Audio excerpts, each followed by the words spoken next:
میلے کفن میں لپٹی ہوئی لاش نکالی جا چکی تھی اور بدبو کے بھبکوں سے بچنے کے لیے سب نے ناک پر رومال رکھ لیے تھے۔ ہڈیوں کے پنجر، بچے کھچے گوشت کے اس ڈھیر کو مٹی پر رکھ دیا گیا جو کبھی ڈاکٹر شیلی تھی۔ نہ جانے کون خوش نصیب ہوگا جس نے اس کے بدن کے گلشن کی بہار کا خیرہ کن حسن دیکھا ہوگا۔ اب کفن کھولنے والے کیا دیکھیں گے؟ محض بدصورتی اور زندگی کے عناصر کی بے ترتیبی۔ جاوید صدیقی اور مجسٹریٹ پریشان تھے کہ ابھی تک پولیس سرجن نہیں پہنچا تھا اور اس کی عدم موجودگی میں پوسٹ مارٹم کے قانونی تقاضے پورے نہیں ہوتے تھے۔ ایم ایس خود بھی بہت سینئر پروفیسر تھا اور اس کے لیے پوسٹ مارٹم روزے برہ کے معمولات کی طرح تھا، ایک ایسا کام جس میں اس کی عمر کا تجربہ ہی کسی نتیجے پر پہنچنے کے لیے کافی تھا۔ شاید وہ سینکڑوں پوسٹ مارٹم کر چکا ہوگا، مگر ضابطے کی کارروائی کے لیے پولیس سرجن کا ہونا ضروری تھا۔ ڈی ایس پی نے اس کی لاش میں گاڑیاں روانہ کر دی تھیں اور کسی کو فون کرنے بھی بھیجا تھا، مگر ہنوز پولیس سرجن لاپتہ تھا اور جانے والے بھی کوئی خبر لے کر نہیں لوٹے تھے۔ ڈاکٹر شیلی کی لاش مٹی کے ڈھیر پر گٹری کی طرح پڑی ہوئی تھی۔ مجسٹریٹ کی جاوید صدیقی کے ساتھ کانفرنس جاری تھی، پھر وہ ہماری طرف آیا۔ آخر ہم اور کتنی دیر انتظار کر سکتے ہیں؟ پولیس سرجن نے انتہائی غیر ذمہ دار ہونے کا ثبوت دیا ہے، آسی بولا۔ اس کے خلاف محکمہ جاتی سرخ فیتے کی کارروائی شروع کی جائے اور بطور سزا اسے دوسرے ہاسپٹل ٹرانسفر کر دیا جائے۔ اس کے تن سے جاوید صدیقی متاثر نہیں ہوا۔ یہ سب بات کی بات ہے، سوال یہ ہے کہ ابھی ہم کیا کریں؟ انتظار؟ منظر نے مختصراً کہا۔ ہم میں سے کوئی بھی اتنا فارغ نہیں ہے کہ شام تک جہاں پولیس سرجن صاحب کے انتظار میں سارے کام چھوڑ کے کھڑا رہے۔ پولیس سرجن نہ پہنچا تو کیا ہوگا؟ ایک صحافی نے کہا۔ کچھ نہیں ہوگا، ایک وکیل نے کہا۔ ہاں، لاش پھر دفن کر دی جائے گی، پوسٹ مارٹم کے لیے پھر کوئی تاریخ مقرر ہوگی، آسی نے کہا۔ ایم ایس لاش کے اجزاء اور کیمیائی مواد کو جمع کر سکتا ہے لیبارٹری ٹیسٹ کے لیے، اور وہ چاہے تو رپورٹ خود بھی مرتب کر سکتا ہے۔ ہم اس کو مستند سمجھتے ہوئے تسلیم کریں گے، رابعہ نے کہا۔ پولیس سرجن کو اس پر صرف دستخط کرنے ہوں گے، وہ بعد میں بھی کر سکتا ہے۔ یہ بات خلاف ضابطہ ہوگی۔ فرض کریں اس نے انکار کر دیا کہ جب میں موجود ہی نہیں تھا اور نہ میں نے پوسٹ مارٹم کی کارروائی میں حصہ لیا تو میں دستخط کیسے کروں؟ اب میں نے خادم سے کہا، ان سے کہو کہ پولیس سرجن کا نہ پہنچنا اس قانونی عمل کو سبوتاژ کرنے کی سازش کا حصہ ہے، یا وہ عمدن آیا نہیں یا اسے آنے نہیں دیا گیا۔ خادم نے میری بات آگے پہنچا دی۔ وکیل صاحب فرماتے ہیں کہ پولیس سرجن کو یہاں نہ پہنچنے کی قیمت چکا دی گئی ہے یا اسے روک دیا گیا ہے، اغوا کر لیا گیا ہے، ممکن ہے قتل کر دیا گیا ہو۔ میں نے اسے سرزنش کی، خادم جو میں کہوں وہی آگے بتاؤ، ترجمے میں اپنی طرف سے نمک مرچ مت ڈالو۔ میں ذرا کھل کے بات کر رہا ہوں، وضاحت کے ساتھ۔ یہ لوگ اسی قابل ہیں کہ انہیں کھری کھری سنائی جائے، کوئی لحاظ کیے بغیر۔ شاید جو بات میرے دل میں تھی وہی اندیشہ بن کے ہر شخص کے خیال میں تھی، مگر لبوں تک نہیں پہنچی تھی۔ رابعہ کا چہرہ فکر و تردد سے دھواں دھواں ہو گیا اور منظر کی صورت پر جنجلاہٹ نظر آنے لگی۔ ایک معمولی سی فروغ ازاش سے ہماری تمام محنت رائے گاں جا رہی تھی۔ شکاری اپنی سازش میں کامیاب ہو گئے تھے۔ انہیں معلوم تھا کہ اس عمل میں کیسے رخنہ اندازی کی جا سکتی ہے اور عین وقت پر ہماری ناکامی پر کیسے اپنی کامیابی کا لیبل لگایا جا سکتا ہے۔ آج تک ہم نے ڈاکٹر شیلی کی قبر کو بے نام و نشاں اور خفیہ رکھنے کی جتنی جدوجہد کی تھی وہ ضائع ہوتی نظر آ رہی تھی۔ اب لاش کو پھر دفن کر دیا جاتا تو اگلی تاریخ مقرر ہونے تک لاش کی حفاظت کون کر سکتا تھا؟ یہ بات یقینی تھی کہ دوسری بار لاش نکالی جائے تو وہ کسی اور کی ہوگی۔ جاوید صدیقی نے گھڑی دیکھی، 2:15۔ ہم 15 منٹ اور انتظار کریں گے۔ ایم ایس نے برہمی سے کہا، میں ڈائریکٹر جنرل ہیلتھ سے سفارش کروں گا کہ پولیس سرجن کو معطل کر دیا جائے، یہ مجرمانہ غفلت ہے۔ مجسٹریٹ نے اس سے اتفاق کیا۔ میرے اختیار میں ہوتا تو میں اسے اندر کر دیتا، میں جوڈیشنل رپورٹ میں اس کا ذکر ضرور کروں گا۔ یہ ساری باتیں بیکار تھیں، ہم اپنے مقصد میں ناکام رہے تھے اور اب ہمارے سامنے زیادہ مشکل مرحلہ دوسری بار قبر کھدوا کے پوسٹ مارٹم کی تاریخ حاصل کرنے تک قبر کی حفاظت کا تھا۔ اچانک منظر نے کہا، ڈاکٹر صاحب، پوسٹ مارٹم تو خیر نہیں ہوا، لیکن آپ بتا سکتے ہیں کہ لاش مرد کی ہے یا عورت کی؟ ایک دم سب وکیل اور صحافی متوجہ ہو گئے۔ جاوید صدیقی نے مجسٹریٹ کی طرف دیکھا، مگر وہ ایم ایس کو اس سوال کا جواب دینے سے منع نہیں کر سکتے تھے۔ لاش تو بلا شبہ عورت کی ہے، آسی نے پوچھا۔ عمر، قد، وزن کے بارے میں کوئی اندازہ؟ یس، عورت 20s میں تھی، 20 سے 30 سال کے درمیان، ایک صحافی نے نوٹ بک میں لکھتے ہوئے کہا۔ قد درمیانہ، 5 فٹ 4 انچ کے قریب، وزن 110 پاؤنڈ سے کچھ کم یا زیادہ۔ سر کے بالوں کا رنگ آپ نے بھی دیکھا ہے، ناخونوں کے معائنے سے اندازہ ہوتا ہے کہ اسے زہر دیا گیا تھا، غالباً آرسنیک، جس سے سینکیا بھی کہا جاتا ہے۔ مجسٹریٹ نے احتجاج کیا، یہ سب آفیشل نہیں ہے۔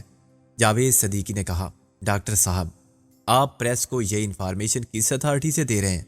ایم ایس نے رکھائی سے کہا، تمہاری جتنی عمر ہے آفیسر، اتنا تجربہ ہے میرا میڈیکل پروفیشن میں، آفیشل یا ان آفیشل۔ یہ میری رائے ہے جو غلط نہیں ہو سکتی، میں وہی بتا رہا ہوں جو میں دیکھ چکا ہوں۔ مجسٹریٹ نے کہا، لاش کو پھر دفنا دیا جائے۔ رابعہ نے مطالبہ کر دیا، میں سب کی طرف سے درخواست کروں گی کہ قبر پر مسلح پہرا رکھا جائے، ورنہ اندیشہ ہے کہ لاش غائب کر دی جائے گی۔ مجھے اس کا اختیار نہیں ہے، عدالتی احکامات لے آئیں آپ، یا میرے افسران حکم دیں تو۔ منظر نے کہا، مجسٹریٹ تمہیں حکم دے سکتا ہے، خصوصی حالات میں اپنے اختیارات کو استعمال کرتے ہوئے۔ میں یہ ضروری نہیں سمجھتا۔ جاوید صدیقی نے کہا، ٹھیک ہے، تمام مدعی کل عدالت میں تمہارا بیان آن ریکارڈ دے آئیں گے، ایم ایس کی رائے بھی اس میں شامل ہوگی، کل کے اخبارات پوری رپورٹ دیں گے۔ اس کے بعد لاش غائب ہوئی تو جواب دہی تم ہی کرو گے، ساری ذمہ داری تمہاری ہوگی، یہ سمجھا جائے گا کہ تم نے قانون کی نہیں مجرموں کی مدد کی۔ بالواسطہ طور پر یہ بے بنیاد بات ہے۔ وہ گرم ہو گیا۔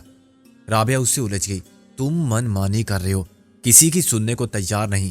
مجھے تو شک ہے کہ پولیس سرجن کو یہاں نہ آنے کا مشورہ دینے والوں میں تم بھی اتنے ہی شامل ہو جتنے اسے منہ مانگی قیمت پر روکنے والے۔ میں اپنی ذمہ داری پر تمہارے خلاف یہ بیان دے سکتی ہوں۔ خاتون، آپ کچھ ثابت نہیں کر سکیں گی، آپ جذباتی ہو رہی ہیں۔ تم کیس کر دینا مجھ پر، اخبار پر، اس کے پبلشر پر، انہیں بند کر سکتی ہو تو بند کرا دینا۔ تمہارے اختیارات لامحدود نہیں ہیں آفیسر، اور تم کس کس کی زبان پکڑو گے، کس کس کو غلط کہو گے۔ اگر تمہارے خلاف بھی ملزمان کی بے جا طرفداری کا الزام آ گیا تو تمہیں وضاحت مشکل ہو جائے گی۔ میں تو اسمبلی تک لے جا سکتی ہوں یہ معاملہ۔ رابعہ لال پیلی ہو گئی۔ جاوید صدیقی کا جوش و خروش سمندر کے جاگ کی طرح ختم ہو گیا۔ یہ تو سراسر زیادتی ہے، تم اسے بلیک میلنگ کہنا چاہو تو مجھے اعتراض نہیں۔ منظر بولا، یہ مسئلہ طے ہو رہا تھا کہ باہر سے ایک کانسٹیبل دوڑتا ہوا آیا۔ وہ سر ادھر، آگے بھی بولو، کیا پاگل کتا لگ گیا تمہارے پیچھے؟ نہیں سر، ادھر والی دیوار کے ساتھ ایک لاش پڑی ہوئی ہے قبرستان کے اندر۔ یہ بات تم ڈی ایس پی کو بھی بتا سکتے تھے۔ بتائی تھی سر، وہ وہیں موجود ہیں، انہوں نے کہا سر کہ آپ کو اطلاع دے دی جائے۔ چلو اطلاع دے دی تم نے، اب جاؤ، علاقہ تھانے دار کو ضابطے کے مطابق کارروائی کرنے دو، ہم خصوصی تفتیش میں مصروف ہیں۔ وہ سر، انہوں نے آپ کو بلانے کا حکم دیا تھا، میرا مطلب ہے مجھے حکم دیا تھا کہ آپ سے درخواست کروں۔ کانسٹیبل بدحواس ہو گیا۔ لاش کو ایم ایس ڈاکٹر قاسم نے پہچانا، یہ تو غلام رسول ہے۔ جاوید صدیقی اسلام آباد سے آیا تھا، اس نے پولیس سرجن کو نہیں پہچانا تھا۔ اس کے سوال کا جواب ایک وکیل نے اور آسی نے دیا۔ اب تو سازش ثابت ہو گئی، رابعہ نے کہا، اس میں کوئی شک نہیں۔ اس قتل کا مقصد ہی پوسٹ مارٹم کی کارروائی کو التوا میں ڈالنا تھا۔ ڈاکٹر قاسم نے تعصب سے سر ہلایا۔ اب نیا بورڈ تشکیل دیا جائے گا، ظاہر ہے اس میں دیر لگے گی، جب تک کوئی اور پولیس سرجن کا چارج لینے نہیں آتا کارروائی رکی رہے گی، رابعہ نے کہا، اور اس مہلت سے فائدہ اٹھاتے ہوئے جرم کا سراغ مٹانے کی پوری کوشش کی جائے گی۔ جاوید صدیقی نے قطعی بدلے ہوئے لہجے میں کہا، آپ مطمئن رہیں، اب یہ ناممکن ہے۔ مجسٹریٹ نے بھی احکامات صادر کر دیے، قبر کی دن رات حفاظت کی جائے جب تک ضابطے کے مطابق۔ ٹو ہیل ود یور ضابطہ، ڈاکٹر قاسم نے برہمی سے کہا، میں اکیلا بھی پوسٹ مارٹم کرتا رہا ہوں اور میری سینکڑوں رپورٹیں عدالتوں نے تسلیم کی ہیں، میں اکیلا یہ کام کروں گا۔ آپ اپنے رسک پر جو چاہیں کر لیں۔ رسک مائی فوٹ، میرے لیے کیا رسک ہے اس میں؟ جب لاش قبر سے نکالی جا چکی ہے تو میں دیکھ سکتا ہوں، میں اپنی رپورٹ بنا دوں گا، آگے عدالت کی مرضی اسے قبول کرے یا مسترد کر دے۔ رپورٹ کو کاؤنٹر سائن بھی مجھے کرنا تھا، غلام رسول میرا ماتحت تھا، میں اس کی رائے سے اختلاف بھی کر سکتا تھا اور اس کی رپورٹ کو مسترد کر کے اپنی رائے دے سکتا تھا۔ رابعہ نے خوش ہو کر کہا، پھر آپ ختم کریں یہ کام آج ہی، کل کا کیا بھروسہ؟ ہاں، کل میرے ساتھ بھی یہی ہو سکتا ہے جو غلام رسول کے ساتھ ہوا ہے۔ میں اس سے پہلے ہی تمام فیکٹس سب کے سامنے رکھ دیتا ہوں، اس کے بعد مجھے مار کے کسی کو کچھ حاصل نہیں ہوگا۔ پھر کوئی لاش لے جانا چاہے تو لے جائے۔ میں بوڑھا آدمی ہوں، 40 سال سے زیادہ ہو گئے موت سے دن رات واسطہ رہا، میں موت سے کیا ڈروں؟ ڈاکٹر قاسم کو ایک دم وکیلوں اور صحافیوں کی مکمل حمایت حاصل ہو گئی تھی۔ اسے ایک ہم پیشہ ڈاکٹر کی موت نے مشتعل کر دیا تھا۔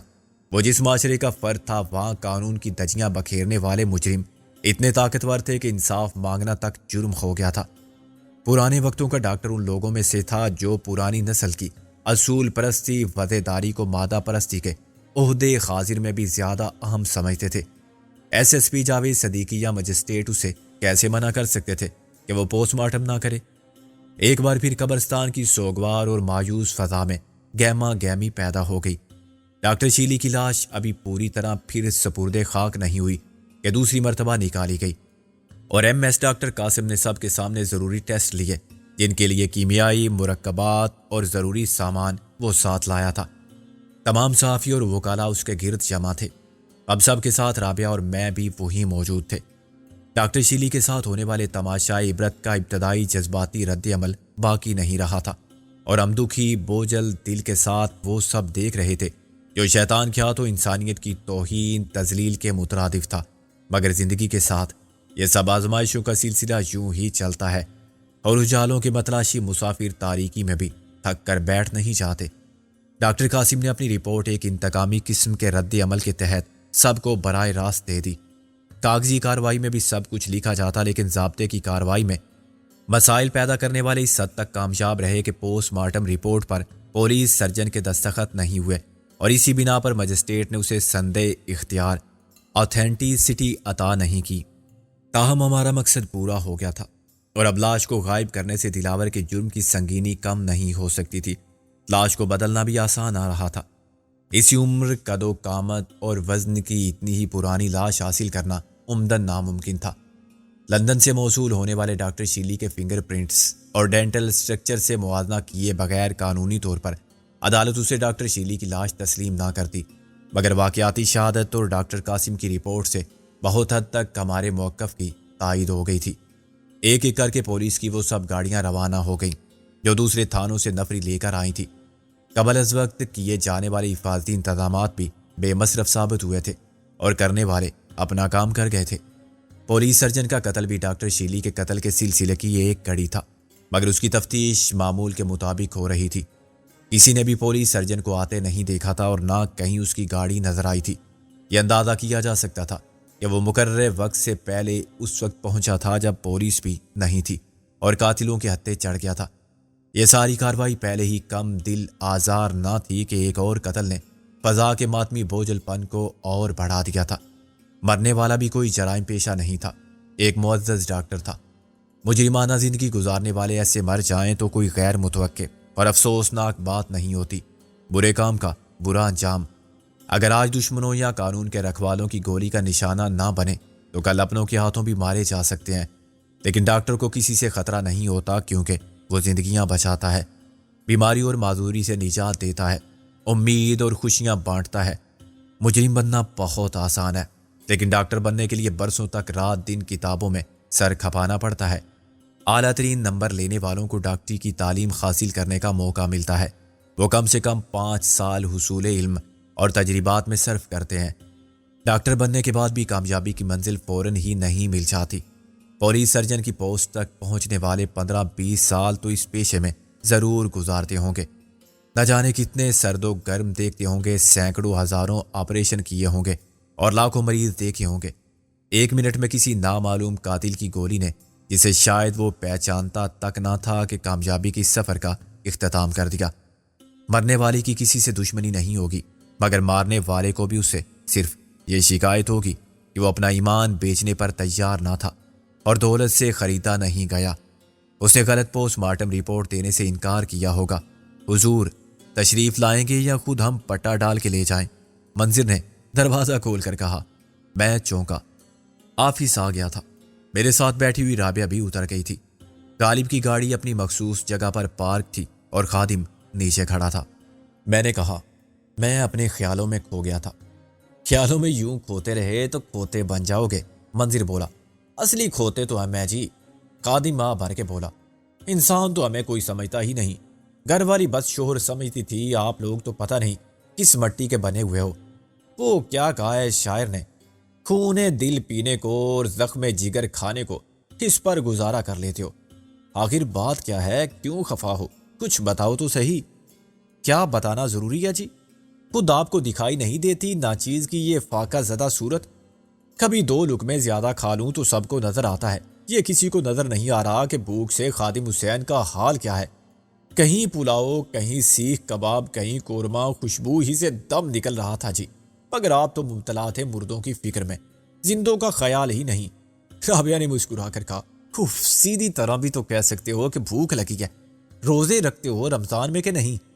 نہیں کا کیا سوال ہے جی، مجال ہے جو ایک بھی چھوٹا ہو کبھی۔ اس کے باوجود اتنی بھی برداشت نہیں، حالانکہ روزہ نام ہی صبر اور قوت برداشت کا ہے۔ رابعہ نے کہا، رمضان کی اور بات ہے جی، اللہ توفیق دیتا ہے، سارا سال تو رمضان نہیں ہو سکتا نا۔ منظر اوپر جا چکا تھا، میں نے خادم کو 100 کا نوٹ دے دیا، دیکھو آس پاس قریب سے ہم سب کے کھانے کے لیے کچھ لے آؤ۔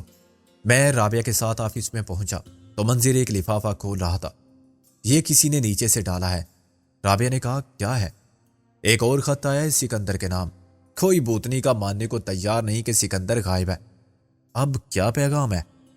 منظر نے پڑھتے ہوئے کہا، ایک ٹیلی فون نمبر لکھا ہوا ہے۔ کس کا نمبر ہے یہ؟